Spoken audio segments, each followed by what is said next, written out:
donc le MMA. Bien, écoutez, c'est intéressant ce que vous posez comme question, puisque moi-même, j'essaie de trouver une alternative à la chose. Ce que j'en pense que c'est une forme de combat qui est probablement la plus dure qui est actuellement, à ma connaissance, puisque pratiquement, même s'il y a des règles, il faut le reconnaître, tout est pratiquement autorisé. Ça va très loin parce que... Enfin, ça va très loin. Oui, ça va très loin parce que toutes les frappes au sol, au visage sont autorisées, avec les coudes, avec les poings, suivies d'étranglements, d'arlocs. Enfin, c'est des combats extrêmement durs. Alors, ce que j'en pense d'abord, c'est que j'admire ces combattants qui ont le courage de rentrer dans une cage, puisque c'est un symbole, la cage. On l'aime ou on l'aime pas, mais c'est vrai que c'est un peu le symbole de la prison. Un peu, ça plaît, paraît-il, que c'est dans l'air du temps. C'est un peu, pour moi, c'est un peu bad boy, quoi. On rentre dans la prison, on est enfermé, et puis il y en a un qui va sortir, il y en a un qui sortira. Alors bon, c'est vrai qu'il n'y a pas, à ma connaissance, de graves accidents. Il doit être sonné, parce que quand je vois les combats et ceux qu'ils prennent, je me dis que les carrières vont être courtes ou il va y avoir de sérieuses séquelles, quoi, en tout cas. Votre sentiment, c'est plus donc un sentiment manque de protection Moi, ce que je pense, c'est que c'est un choix. Ils ont choisi cette formule, ça les regarde. Moi, c'est pas. Alors là, pour vous répondre à la question, moi, c'est pas tellement ma philosophie, pour des raisons lesquelles je pourrais vous expliquer. Mais moi, je respecte leur choix, mais j'aimerais pas avoir un de mes fils qui va faire de l'UFC, parce que je serais très inquiet, quoi. C'était très dur. Bon, alors j'espère que c'est payant. J'ai cru comprendre que, au moins pour ce qu'ils peuvent prendre comme coup et les risques qu'ils prennent, ils sont payés euh, en fonction de tout leur risque. Tant mieux, mais sinon, bon. Est-ce que c'est plus l'éthique? Est-ce que c'est plus l'intégrité du combattant? Est-ce que c'est plus le fait que ce soit un sport business? Ouais. Alors, qu'est-ce que c'est? Sport business, je ne suis pas contre que dans n'importe quel sport tel qu'il soit, dans la mesure où il faut y consacrer sa vie, à savoir des heures et des heures par jour, des journées entières pour réussir, je ne vois pas pourquoi un combattant ne serait pas rémunéré. Donc je ne suis pas forcément contre. On est gâté avec les gens du foot et autres, hein, ils sont rémunérés, on ne va pas s'opposer. Donc je ne vois pas pourquoi un boxeur qui est rémunéré, comme on le sait, et je ne vois pas pourquoi des pieds et poings ne seraient pas rémunérés eux aussi, avec les risques qu'ils prennent et qui sont encore supérieurs. Non, c'est la forme du combat où on peut être... Même des rémunérations qui atteignent des millions d'euros ou de dollars. Moi, je vais vous répondre très sincèrement. Je dis tant mieux pour eux. Tant mieux pour eux. Maintenant, est-ce que c'est un bon exemple? C'est autre chose, mais tant mieux pour eux. 5 millions de dollars, j'ignorais qu'on pouvait être payé à ce point-là, quoi. Bon, enfin, bon. Les rémunérations aujourd'hui du MMA sont supérieures à ceux de la boxe ou atteignent au moins ces niveaux? J'avoue, je ne savais pas. Non, je ne pensais pas. Je suis même très étonné de ce que vous me dites. Je suis très étonné parce que j'avais entendu des chiffres tellement plus bas que je ne comprends pas. Mais enfin, si vous le dites, c'est probablement vrai. Mais alors, ça doit être pour vraiment les grands champions, je suppose. Oui, j'ai entendu dire que c'était effectivement des sommes qui étaient allouées aux meilleurs. Aujourd'hui, qui font grimper et flamber le pay-per-view. C'est une politique commerciale à l'américaine. On est en Europe un peu loin de tout ça. Effectivement, ils ont des chaînes privées pay-per-view. Je sais que quand on clique, rien que pour une rencontre, qu'il y a 70 000, 80 000 personnes qui cliquent pour un quart d'heure et ça coûte des sommes de l'ordre de 80 à 100 dollars, ne serait-ce que pour voir 10 minutes, quoi. Je regarde les rencontres de MMA, j'observe, donc bon, c'est la violence. C'est de la violence, parce que quand on voit le public et quand les télévisions balayent le public, on voit toutes sortes de gens. Mais alors ce qui est étonnant, c'est on voit des âges, on voit des jeunes, des moins jeunes, on voit des gens très âgés. Et puis quand le sang coule au milieu de la cage, qu'on voit le combattant qui lutte pour pas être étranglé, qui se prend des coups au visage, et on voit des gens qui jubilent, hein, on le voit très nettement. Et on voit des gens de toutes sortes. Bon. c'est une image très curieuse de notre époque, cet attrait à la violence. J'ai cru comprendre que vous-même, vous proposez une forme d'alternative, pro-fight, c'est ça? Ouais. Ça m'est venu d'un de mes amis qui était venu me proposer, un de mes amis qui était champion du monde avec moi d'ailleurs, qui s'appelle Guy Sauvin, et qui était venu me proposer un projet qu'il avait depuis 15 ans en arrière sur une forme de karaté professionnel. Seulement, comme je lui ai dit dès le début de la conversation, je dis 15 ans en arrière, tu sais, depuis 15 ans, les choses ont sacrément évolué. Je vois pas comment tu peux faire une forme de karaté, etc. Oui, mais peut-être que toi, avec ce que tu as fait. Alors, quand il disait toi, c'est parce que j'ai été promoteur et brain chief pendant 20 ans du Kyokushinkai en France. C'est-à-dire que je suis probablement la première personne qui ait fait un low kick en France. Faut entendre un coup de pied dans les jambes, dans les parties inférieures. Ouais. Alors, effectivement, à l'époque, j'étais très critiqué. Alors là, j'étais l'UFC de l'époque, hein, très violent, parce qu'Oyama organisait des championnats très durs, sans gants, au knock-out, pratiquement tout était autorisé. Mais comme on n'avait pas de gants, il y avait que le coup de poing direct au visage qui n'était pas autorisé. Et il a développé un mouvement mondial qui a été très important. Et aujourd'hui, il faut savoir que nombreux champions dans les sports de free fight, de kickboxing, on retrouve au K1, sont tous issus du Kyokushinkai, du même mouvement que moi. Quand on se rencontre, ils ont tous débuté dans cette forme. Pour nous, c'est facile de monter du tatami sur le ring. On n'a pas de problème. Pas très peu de problèmes. Moi, d'autant qu'en plus, j'avais introduit, il y a 35 ans en arrière, au sein dans l'école Kyokushinkai, j'avais introduit les uppercuts, les crochets, les techniques de boxe. Moi, j'étais en plein dedans. Hein. Bon, ça n'a pas plu à l'époque à la fédération. J'en ai parlé avec le président de la Fédé, alors qu'il m'a dit « Oui, mais Alain, t'étais parti trop vite à l'époque. » Parce que moi, oui, j'étais vraiment c'était le malvenu dans le karaté. Moi, j'étais soucieux, c'était de faire une forme de karaté authentique, efficace. Et puis, ça, c'est une question de caractère et de nature. Je n'ai jamais pu tricher avec moi-même. Alors, comme j'avais une profession un peu particulière, puisque j'étais dans la sécurité, que j'ai tenu la nuit, donc je me suis battu je ne sais combien de fois. Et si vous voulez, c'est dans le contexte du combat réel et de situations délicates et réelles que j'ai modifié ma façon de travailler. Tous les sports de combat commencent dans les salles, et heureusement. Mais pour ceux qui veulent aller très loin, plus loin, qui veulent être plus authentiques, je ne critique pas celui qui ne va pas aller se battre ou qui ne va pas avoir le courage de répondre dans un combat réel, c'est son problème. Mais moi, j'avais un souci de vérité, et là, je dois dire que j'ai été gâté, parce que là, je n'avais pas le choix. C'était pas un adversaire, c'était plusieurs, c'était malheureusement des fois des armes à la main, etc.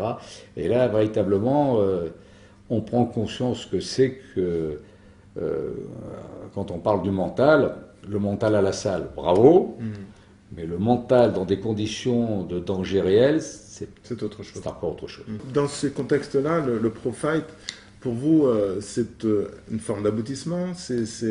Alors, c'est quoi? C'est une forme de combat dans l'esprit originel, martial, explosive, rapide. Pourquoi rapide? Parce que c'est ma façon de voir les choses. C'est-à-dire qu'une victoire, il faut essayer, grâce aux arts martiaux et au travail spécifique que l'on a dans les arts martiaux. Si on cherche bien, on peut effectivement faire qu'une victoire soit acquise très rapidement. Alors j'ai dit, il faut essayer de remettre ça en exergue. Une victoire rapide, prouver que sur un coup ou sur une combinaison, on peut gagner.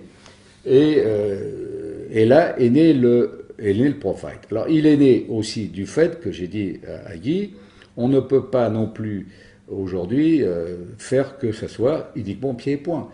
Il va falloir laisser l'ouverture aux projections. Et dans un premier temps, c'était la première version, puisque là il va y avoir une deuxième version que je suis en train de terminer.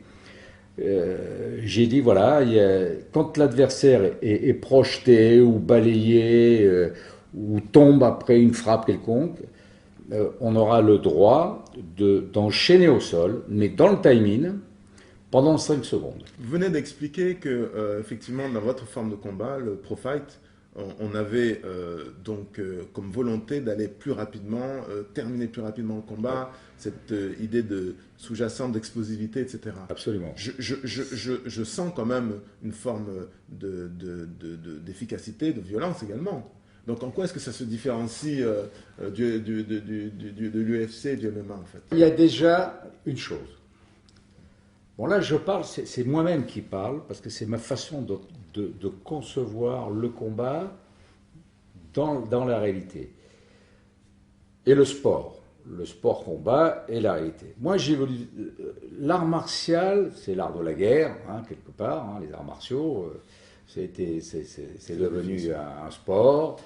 Et puis ça a été dénaturé à un tel point que quelquefois c'est devenu de l'escrime. Hein, bon, et que moi je suis de ceux qui ai dit non, moi c'est pas ma voie. C'est pas ma voie parce que moi j'étais un combattant et je veux m'éprouver dans des circonstances réelles, des vraies, juste, je veux pas me mentir, quoi. Alors, par rapport au MMA, déjà le MMA, ils ont dans leurs règles, ils ont on a parlé d'explosivité de temps court. Mais eux, ils ont le choix, malgré tout, de prendre leur temps. Ils ont des rounds de 5 minutes, ce qui est énorme, 5 minutes. Ils ont le temps de s'observer, ils ont le temps de se battre au sol, quelquefois, des 3-4 minutes. Et reprendre le combat par la suite, parce que le seule chose qui est un peu dure pour le spectateur ou pour les gens sensibles, c'est quand on voit l'acharnement physique qu'il y a au sol, le sang qui est là, mais c'est pas pour autant qu'il est KO. Hein. Alors ils se relèvent, on les pense, on les soigne, ils repartent au combat. Alors on ne peut qu'applaudir le courage, parce que le courage il est là. Mais dans la réalité, ce genre de situations-là, il faut peut-être remettre les choses à leur place. Hein. On ne peut pas, dans toutes circonstances, aller combattre 3-4 minutes au sol. Moi, je suis toujours dans mon côté martial. Moi, je suis dans ma guerre qu'il faut que je gagne dans l'instant. Mais je ne pouvais pas me jeter dans les jambes de quelqu'un. Imaginez quelqu'un qui a une arme à la main. Alors, prenons un cas. Il a un couteau à la main. On se jette dans les jambes, on va aller au sol. Mais si vous vous jetez dans les jambes, vous vous faites larder, vous êtes mort. S'ils sont deux, vous jetez dans les jambes, on va au sol. Qu'est-ce qu'il fait le deuxième? Là, dans le MMA, il s'installe longuement au sol, il travaille. Tout le monde n'est pas capable de percevoir, on va dire, les subtilités au sol, parce ce sont des grands pratiquants. Par contre, ce que l'on voit, c'est que ça dure, c'est long, on frappe délibérément, il y a beaucoup de sang qui apparaît, et moi, ce côté-là, j'ai voulu le supprimer. Moi, j'ai voulu dire, c'est ma façon de voir les choses, d'abord debout. Vous voulez me prouver que vous êtes efficace? Eh bien, prouvez-moi, parce que les arts martiaux nous le permettent. Prouvez-moi que vous descendez quelqu'un très vite. Et là, pour moi, vous serez mon champion. Maintenant, vous allez au sol. Puisque là, on est sur les 5 secondes. Il y aura certainement une version à 20 secondes. Je suis en train de terminer. 20 secondes, c'est long, hein. Si je sais, moi, on me donne 3 minutes pour m'en sortir avec un combattant au sol, je vais prendre mon temps pour le torturer un peu. Je ne vais pas m'user. Je vais garder mon énergie et je vais jouer avec le temps. Mais si on me dit que j'ai 20 secondes pour sauver ma vie, eh ben je vais essayer d'y aller en 20 secondes. Donc je vais m'entraîner en fonction du temps qui m'est imparti. C'est intéressant parce que je raccourcis tout. Vous faites toujours un parallèle avec la réalité concrète vécue. Pour moi, c'est ça. Mais n'empêche que les frappes au visage que moi, je ne ferai jamais, ni avec le cou, ni les frappes au corps, c'est parce que là, à mon avis, on déborde. Ça veut dire que là, on tombe un peu... Au sol, vous voulez dire, pas debout. Voilà. Pas debout, puisqu'il y a la boxe, à ce moment-là, il faudrait suspendre tout. Mais au sol, moi, c'est pas ma chose, parce que, alors dans ce cas-là, il faudrait qu'il y ait un ou deux coups et que le type dorme. Allez, on n'en parlerait plus. Mais c'est pas le cas. Il est massacré, malgré tout. Alors on dit qu'ils s'en sortent bien, etc. J'espère pour eux. Mais enfin, moi, je suis un adepte, hein, je regarde, je vois des scènes, des fois, des mares de sang, des garçons qui sortent relativement défigurés, ils doivent avoir des réveils très très durs, hein, quand même. Cette approche-là, vous la prohibez dans le pro fight, c'est-à-dire que vous interdisez les coups au sol qui ont vocation à abîmer, pour abîmer sans provoquer de chaos. En fait. Ça, c'est ma philosophie.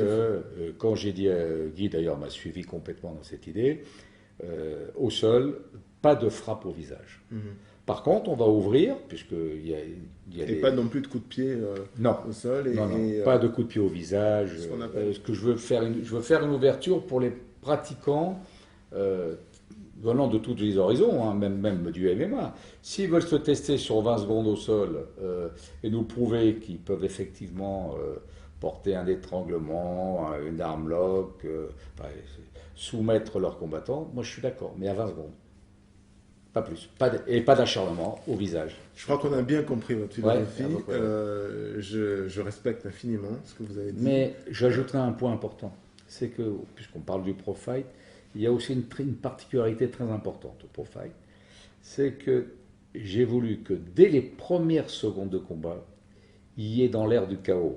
C'est-à-dire qu'il y a une attitude qui est spécifique à chaque début de round qui va permettre aux combattants, dès qu'ils auront un bon niveau, de gagner dans les 10-20 secondes. Quand je vois ces combattants de MMA, mais je suis comme tout le monde, hein, je suis impressionné, je vois arriver ces gabarits, ces garçons qui font de la muscule, Moi, je suis plus sur les formes internes, sur les formes explosives, sur une meilleure connaissance de son mécanisme psychique. Quand vous en parlez, j'ai l'impression que vous avez envie de combattre là, à cet instant-là. Est-ce que vous entraînez toujours? Je m'entraîne par obligation, par drogue, parce que je suis un vrai drogué. Je dois passer minimum 2 heures à 3 heures par jour, quoi. Pour bien comprendre tout ça, tout ce monde, qui est un l'art, puisqu'il est de l'art martiaux, c'est l'art du combat. À mon avis, malheureusement, j'aurais pas assez d'une vie pour aller au fond des choses. Mais enfin, je m'y attelle chaque jour, quoi. Voilà. Ces trucs. Je vous remercie infiniment et je suis infiniment respectueux de ce que vous avez dit. C'est moi qui vous remercie.